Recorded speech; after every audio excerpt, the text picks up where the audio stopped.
তো বন্ধুরা, তোমরা তো আগের ভিডিওতে দেখেছো আমরা এসেছিলাম বাজার করতে।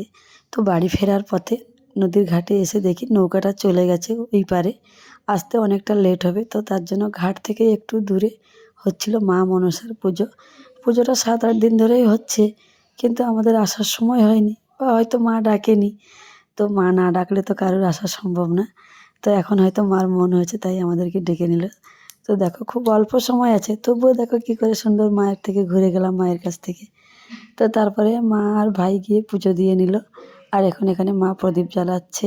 আর এই যে মন্দিরটা এবছর নতুন হয়েছে, কে কে তোমরা এসেছো অবশ্যই কমেন্টে জানিও। আর এখানে এই বোনটা দেখো কি সুন্দর ওড়িশি নৃত্য করছিল। আর এই হচ্ছে মা মনসার মূর্তি।